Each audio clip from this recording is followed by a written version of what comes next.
On his birthday, he discovered his wife was cheating with the neighbor. But that was just the beginning. Weeks later, she tried to have him thrown in jail. What she didn't know, he was 10 steps ahead. The golden hues of the late August sun stretched long shadows across the backyard of a quiet suburb in Asheville. Leroy Morrow stood still for a moment, his rough, weather-worn hands wrapped around a sweating glass of soda, watching the guests at his 46th birthday gathering. Laughter floated through the warm air, clinking plates piled with ribs and corn salad, plastic cups raised in toast. Everything seemed normal on the surface, almost too normal. But Leroy had built his entire life on reading details others overlooked. Years of managing construction projects had sharpened his instincts, and today those instincts screamed that something wasn't right. He spotted Gabriella across the yard, her auburn hair catching the sun as she leaned in too close to Mickey Shepherd, their neighbor from 2 doors down. Her fingers brushed Mickey's forearm in a way that felt more deliberate than casual. Leroy narrowed his eyes. The smile on Gabriella's face was a little too bright, her laugh a bit too high-pitched. That wasn't how she used to look at him. They had been together for 2 decades, married for 18 years. Leroy had learned her moods like the back of his hand. And right now, something about her looked unfamiliar, like a role she had slipped into and grown comfortable wearing behind his back. He took another long sip from his glass and turned toward the cooler, passing friends and relatives who called out birthday wishes. He nodded politely but didn't stop. Out of the corner of his eye, he saw Gabriella whisper something into Mickey's ear. Mickey's hand dropped lightly to the small of her back. Leroy's grip on the cooler's handle tightened until his knuckles turned white. Every muscle in his body was coiled tight, ready to spring. But not now. Not here. Not with their 16-year-old son Jason floating around somewhere in the house. As the sun dipped behind the trees and the crowd thinned, Leroy retreated into the kitchen, loading the dishwasher with mechanical focus. The clatter of plates echoed in the silence until Gabriella appeared behind him, her cheeks flushed from wine and laughter. "Need help?" she asked lightly, her voice too casual for the storm Leroy felt inside. He didn't answer immediately. Instead, he stood slowly, drying his hands on a dish towel, and met her eyes with a steady, unreadable gaze. Something about the way she looked away confirmed what he already knew but hadn't wanted to believe. He didn't raise his voice. He didn't need to. His silence, the weight behind his stare, said everything. Moments later, footsteps sounded behind them. Jason stood in the doorway, his expression hard to read. A mix of sadness, guilt, and something else, resentment. He had heard more than either of them realized. His voice, when he finally spoke, trembled but didn't break. The truth fell from his lips like a stone into still water, shattering the illusion of their family life. Gabriella froze, her mask slipping. Leroy's chest tightened as his son's words confirmed what his instincts had already pieced together. Months. It had been going on for months.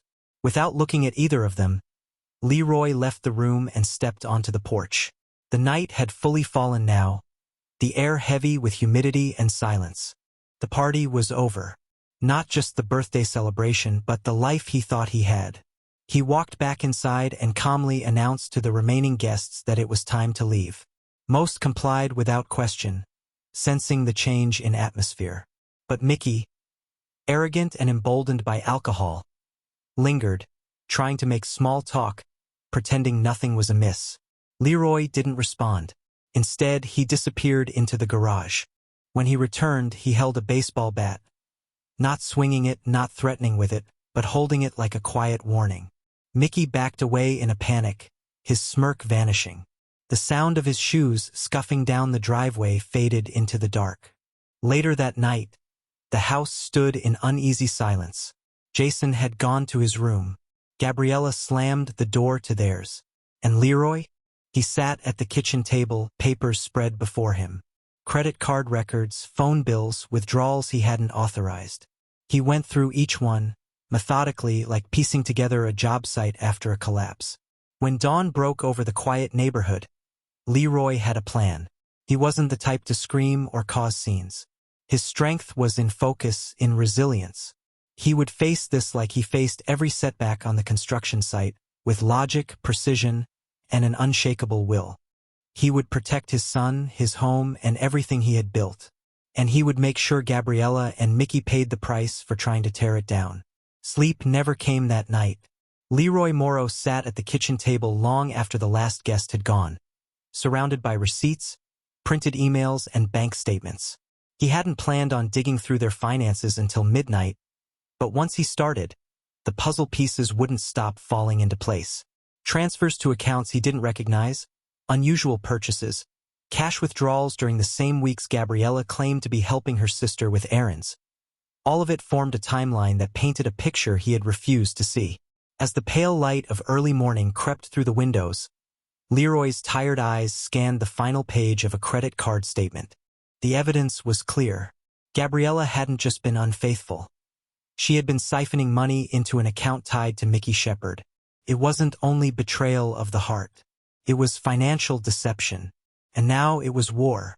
Gabriella entered the kitchen around 8:45 a.m., her face puffy from wine and restless sleep. She moved toward the coffee pot without a word. Her eyes briefly passed over the paperwork spread across the table but quickly flicked away, pretending not to see. Leroy didn't look up as he reached into a folder and slid a small stack of documents toward her. On top of it, bold and final, were divorce papers.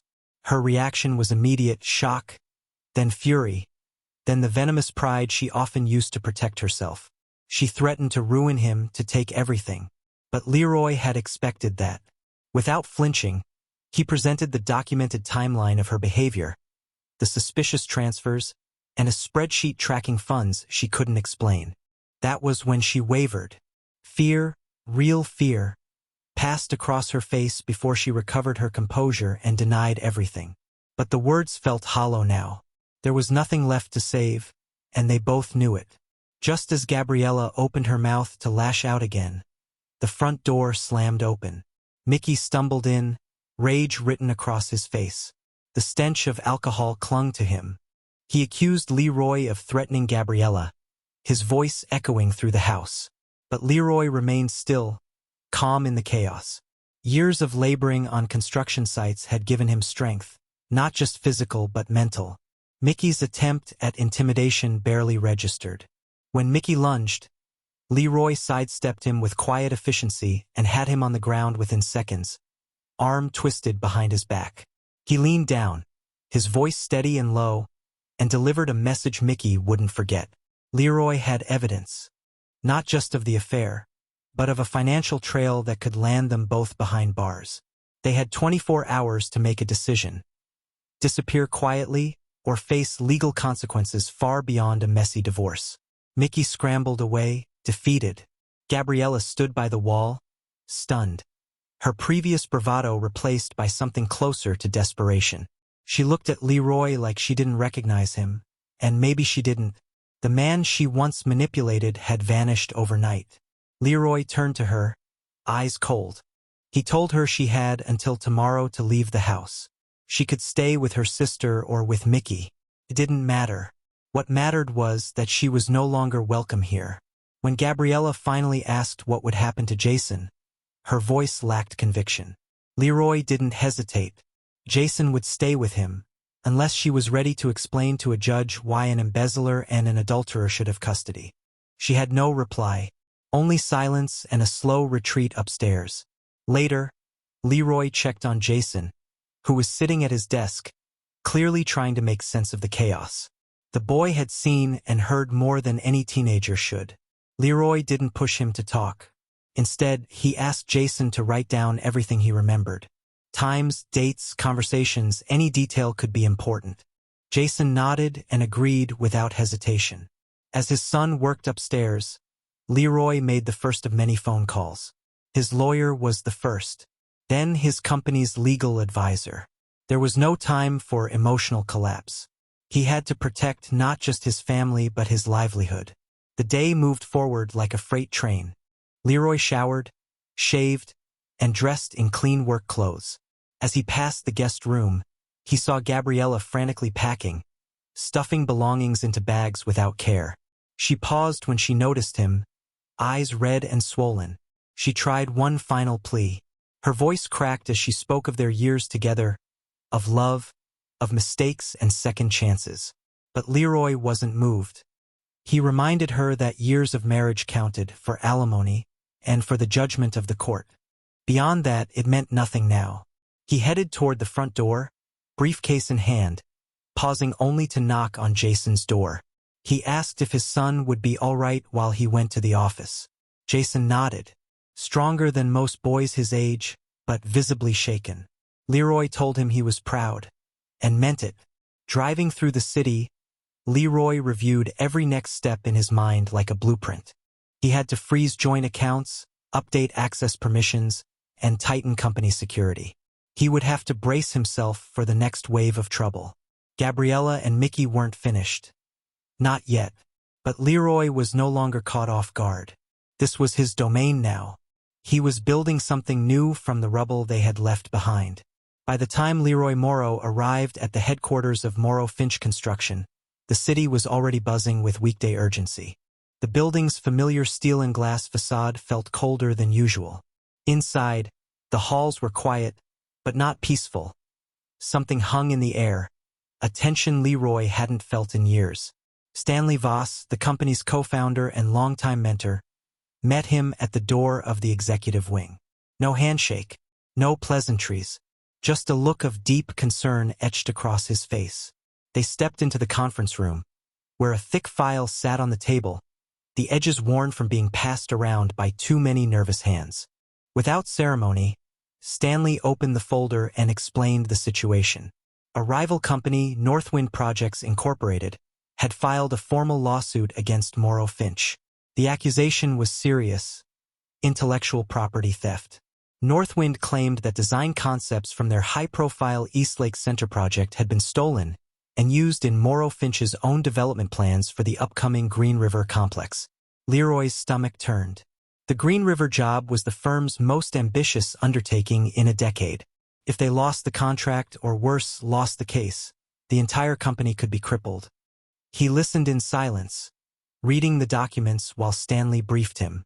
According to the claim, Northwind had evidence, emails, schematics, internal memos that supposedly tied Morrow Finch to the theft. The irony was bitter. Leroy had personally overseen the early design process. Every decision had been developed internally. He knew the accusation was baseless, but knowing the truth and proving it were two different things. He left the meeting with a copy of the file and returned to his office, the weight of two collapsing worlds pressing against his shoulders. One professional, one personal. As he sorted through pages of emails and design drafts, Leroy's phone vibrated. A message. Gabriella, we need to talk about the house, the divorce, and Jason. He didn't reply. Instead, he opened his laptop and dove into research. He'd faced construction failures before. Flooded foundations, collapsed frames, labor strikes. But this felt different. This was sabotage disguised as litigation. And it smelled desperate. He spent the next 3 evenings buried in court records, industry publications, and competitor analysis. Northwind Projects had a pattern Leroy discovered: a long, quiet history of suing mid-sized firms under flimsy pretenses. Each time, they settled out of court for sums just low enough to avoid major media attention. It was a game, a scam cloaked in legal jargon. Then came the most telling detail. Northwind was floundering. Over budget on 3 consecutive developments, laying off contractors, canceling bids. Their lawsuit wasn't about justice, it was about survival. But Leroy wasn't the only one preparing for a confrontation. Across town, in a cluttered apartment with peeling wallpaper and a broken smoke detector, Gabriella and Mickey were planning something of their own. The atmosphere was thick with resentment and cheap liquor. They were losing fast. Gabriella was on the verge of being locked out of the house permanently, while Mickey had become a walking liability. They had tried charm. They had tried threats. Neither worked. So now they turned to something darker. Their idea was simple: destroy Leroy's professional credibility. If they could make him look unstable, erratic, untrustworthy, it could rattle his leadership at Morrow Finch and weaken his position in the divorce. Gabriella rehearsed her script. Leroy had been drinking heavily, lashing out at home, becoming unpredictable. All she had to do was say the words to the right person. Mickey, meanwhile, had obtained a set of keys to the construction site office. That night, under cover of darkness, he crept into the building, targeting Leroy's computer. His plan was crude. Plant fake emails, forge some documents, create the illusion of collusion between Leroy and Northwind. If anyone believed Leroy had fed information to the competition, the lawsuit could spiral into criminal territory. But Mickey underestimated his opponent. Leroy, anticipating some form of sabotage, had already taken precautions. Every device he used at work had multi-layered security. Motion sensors in the office triggered silent alerts. Hidden cameras recorded every movement. As Mickey struggled to break into Leroy's encrypted files, the footage was already syncing to Leroy's personal cloud. By morning, Leroy had everything. Time-stamped video of Mickey's break-in, footage of his attempts to access restricted folders, and even a grainy but clear recording of Gabriella speaking on the phone about bringing Leroy down. Still, Leroy didn't move immediately. He wasn't interested in petty revenge. He wanted to build a case strong enough to collapse both Gabriella's custody claims and the lawsuit threatening his company. 2 days later, he stepped into a private meeting with the firm's legal counsel. With calm precision, he laid out what he had found, not just about Northwind's fraudulent history, but the active attempt by Gabriella and Mickey to sabotage him internally. The lawyers were stunned. One leaned back in his chair, shaking his head, impressed. Leroy didn't smile. This wasn't victory. Not yet. He still had a lawsuit hanging over the company. He still had a son waking up every day to the reality of a broken home. And Gabriella and Mickey, though wounded, were not finished. He could feel it. Desperation made people reckless, and desperate people do dangerous things. Leroy Morrow had been preparing for the storm, but when the police knocked on his door early that Thursday morning, the weight of it still hit hard.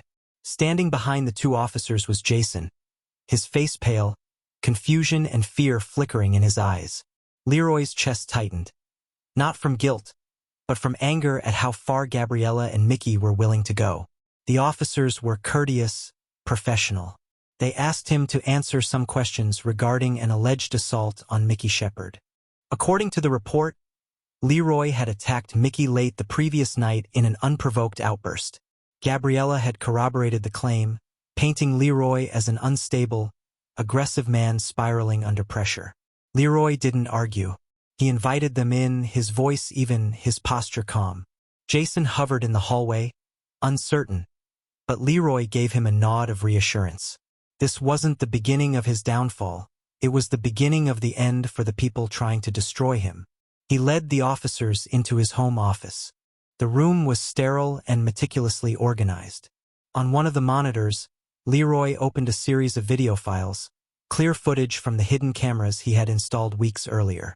They showed Mickey entering the house, alone, stumbling into the living room. They showed him arguing with Gabriella, then punching himself in the face, hard, before collapsing onto the couch. The officers watched in stunned silence. When the videos ended, one of them looked at Leroy with something close to embarrassment. He simply nodded and asked if Leroy wanted to press charges. Leroy didn't hesitate. False reporting, attempted fraud. He would pursue both. While the officers stepped outside to begin the paperwork, Jason sat on the edge of the couch, watching his father. Leroy knelt beside him, placing a hand on his son's shoulder. He reminded Jason that none of this was his fault. That truth, no matter how long it took, always rose to the surface.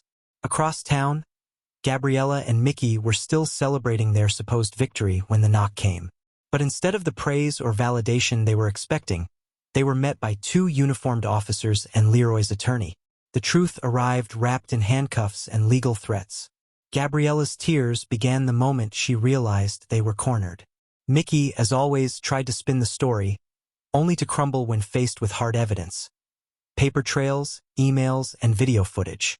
Leroy didn't stay long. He had no interest in watching them unravel in real time. Back home, he resumed what had become his new routine. Stability, documentation, and strategy. Every detail mattered. Every fact would serve a purpose. Within weeks, the damage they had tried to inflict turned inward. Mickey was arrested on charges of embezzlement. His reputation in the construction community collapsed. Gabriella, now facing legal scrutiny and a custody battle she could no longer manipulate, was forced to forfeit all claims to Leroy's assets. She lost not only her credibility, but her home, her access to Jason, and her leverage. At the firm, Stanley Voss called Leroy into his office. This time, the conversation was different. There were no warnings, no crises, only praise. Leroy had not only saved the company from a predatory lawsuit, but demonstrated resilience, clarity, and leadership under immense personal pressure. Stanley offered him the title of Chief Operations Officer. More than just a promotion, it was a recognition of everything Leroy had fought to preserve. He accepted, but his pride was quiet. Victory didn't feel like celebration. It felt like breathing again after holding it for too long. The public drama faded with time. The headlines moved on. The gossip died down. But in Leroy's house, the healing had only just begun. He and Jason began to rebuild something new, something built on honesty and presence. Evening dinners became sacred. Conversations deepened. Trust, once cracked, slowly repaired itself in the silence between shared stories and simple routines. Jason, though still shaken, began to smile again. Small smiles, but real ones. One evening, as they sat on the back porch watching the sun dip below the trees, Jason asked if things would ever feel normal again. Leroy didn't lie. He said it would take time. But time, when paired with truth, could do remarkable things. Later that night, while reviewing case documents, Leroy received a letter from Gabriella's lawyer. It was a request. She wanted to see Jason. Not as a demand, but a plea. Leroy didn't answer right away. Instead, he brought it up with Jason over dinner. He made it clear that the choice wasn't his to make anymore. It was Jason's. The boy didn't respond right away. He just nodded, finished his food, and said he'd think about it. Leroy respected that. The decision, like healing, needed space. Gabriella and Mickey had played their final card and lost. What they hadn't expected was that Leroy didn't need revenge. He only needed the truth. And now that he had it, the rest was just noise. For the first time in months, he slept soundly. Not because everything was fixed, but because he knew who he was again and who he wasn't. And that clarity was more valuable than any victory. In the weeks that followed the tumultuous events, a quiet transformation began to take place in the life of Leroy Morrow. The echoes of betrayal and legal battles had faded into the background, leaving him with the daunting task of reconstructing not only his personal world, but also the fractured bonds of his family. In the dim light of early mornings and late evenings, the man who had once felt defeated was slowly reclaiming his sense of self, driven by a commitment to truth and an unwavering determination to rebuild what was lost. At home, the remnants of chaos were gradually replaced by a calm routine. The house, once filled with whispers of anger and shattered trust, now resonated with the subtle rhythms of everyday life. Leroy and his son Jason found solace in shared moments of silence, thoughtful walks in the neighborhood, and quiet dinners where the past was never mentioned, but its lessons were never forgotten. Every evening spent together became a small victory, a testament to the resilience that had carried them through the worst of storms. Leroy had learned that healing could not be rushed. The legal battles were over, but the scars of deceit required time to mend. While he assumed his new responsibilities as Chief Operations Officer with a quiet pride, his greatest challenge lay in reestablishing the trust that had been so brutally broken. His focus shifted from rebuilding a career under constant siege to nurturing a bond with Jason that had frayed under the weight of family discord. Jason, though still visibly marked by the turmoil of the past months, began to show subtle signs of recovery. His smiles returned slowly, and his quiet moments of reflection in the study were often accompanied by sketches and notes of thoughts he was beginning to understand. Leroy recognized that every small act of recovery was as significant as any grand achievement. In the evenings, as father and son sat together on the back porch watching the twilight deepen, there was a tacit understanding that their future, though uncertain, held the promise of a renewed beginning. The legal proceedings had brought about not only the downfall of those who had wronged him, Gabriella and Mickey, but also a broader lesson in resilience and accountability. Gabriella's attempts to manipulate the situation had ended in public disgrace, leaving her isolated and facing a long road of personal reckoning. Mickey's fraudulent actions had been exposed entirely, and his reputation, once filled with bravado, was now in tatters. In the public eye, Leroy's integrity had been affirmed through undeniable evidence and careful documentation. But for Leroy, the victory was more personal than professional. It was the reclamation of a life that had been on the verge of collapse. In the months that followed, Leroy took deliberate steps to secure his world further. He invested in enhanced security systems for his home and office, not out of paranoia, but to ensure that the hard-won peace was preserved. He revisited every aspect of his business, making strategic decisions that bolstered the company's reputation and financial stability. With the legal clouds now dispersed, Leroy could focus on innovation and growth, turning the adversity into a catalyst for future success. The process of recovery extended beyond business and family. Leroy engaged in quiet self-reflection and sought guidance from trusted mentors and professionals, recognizing that the trauma of betrayal and loss required both strength and humility to overcome.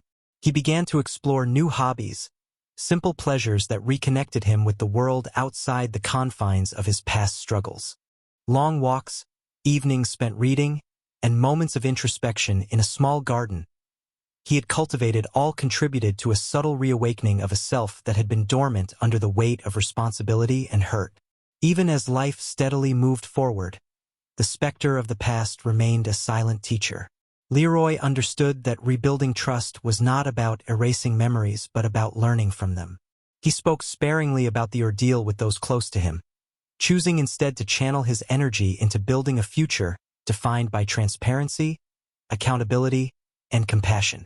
He encouraged Jason to keep a journal, a private space where the young man could process his experiences and shape his own understanding of the world. In this shared silence, father and son communicated more deeply than words could express. The community around them, too, had begun to take notice of the quiet renaissance at Morrow Finch Construction. Colleagues and competitors alike recognized Leroy's steady hand and unyielding resolve. The painful past was slowly transforming into a legacy of resilience, a story that, while marred by betrayal, ultimately celebrated the human capacity for renewal. There was a certain dignity in the way he had handled everything, a dignity that inspired respect and fostered a cautious optimism for the future. Leroy's journey toward a new beginning was neither swift nor without setbacks. The road to recovery was littered with memories of what had been lost and reminders of the harsh truths that had been revealed. Yet, each day presented a fresh opportunity to rebuild, to rediscover the value of integrity and the importance of familial bonds. Through all the hardship, he remained grounded in the belief that truth, though painful, was the only foundation upon which a future could be built. As the seasons turned and the landscape outside his window began to bloom once more, Leroy Morrow embraced the transformation with a quiet determination. The past had been a brutal teacher, but it had also been the catalyst for a rebirth, a personal renaissance that promised hope and healing. In the delicate interplay of light and shadow, in the whispered promises of a new dawn, Leroy found the courage to let go of what had been and to welcome the possibility of a future filled with integrity, love, and the promise of true renewal.